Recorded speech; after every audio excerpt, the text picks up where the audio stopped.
আমি জানি আমার স্বামী রাতের বেলা আমার ঘরে আসবে না, আমার স্বামী যাবে আমার জায়ের ঘরে ঘুমাতে। তাই আমি দরজা জানালা সব কিছু বন্ধ করে ঘুমিয়ে পড়ি। কিছুক্ষণ পর হঠাৎ একটা বিকট শব্দ শুনে আমরা সবাই ঘর থেকে দৌড়ে বের হই। বের হয়ে দেখি আমার যা পুরো কাপড় চোপড় কিচ্ছু নেই শরীরে, এই অবস্থায় বসে আছে।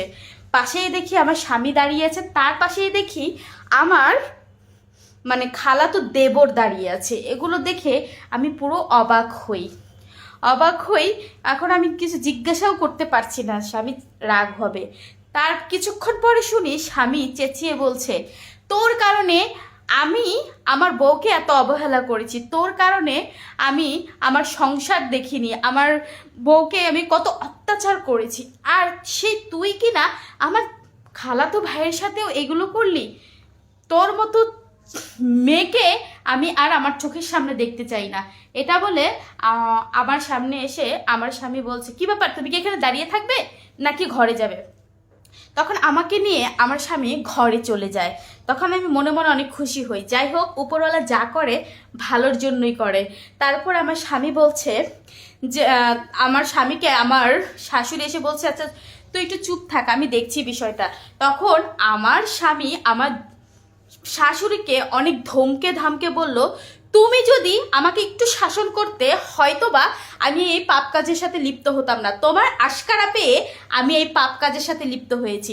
এটা বলে আমাকে নিয়ে ঘরে চলে গেল। ঘরে যাওয়ার পরে সে অনেক কান্নাকাটি করে সে শুয়ে পড়লো। তারপরে আমার শাশুড়িকে অনেক কিছু বুঝালো, বুজুম বাজুম। তখন আমার শাশুড়ি বুঝতে চাচ্ছে, বলল ঠিক আছে।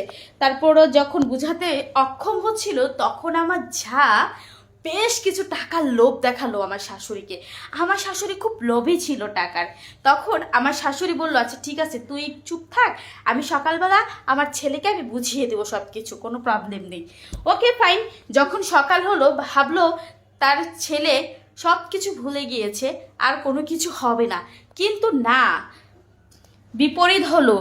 আমার নামের সতীনকে আমার স্বামী ঘর থেকে যখন বের করে দিতে গেল, তখন আমার কি করলো, সে তো বের হবে না, সে তো বের হতে নারাজ। কেননা চোরের মার বড় গলা, এটা তো সবাই জানে, তাই না?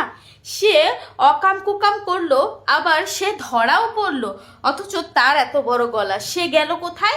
পুলিশ স্টেশন গিয়ে তার মা বাবা সবাইকে ডাকিয়ে আমার স্বামীর নামে মামলা করলো।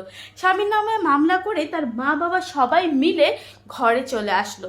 আসার পরে যা হলো সেটা যদি শুনেন, আপনার গা শিউরে উঠবে। সো যেটা যদি শুনতে চান, অবশ্যই কমেন্ট করবেন নেক্সট পার্ট লিখে, ওকে?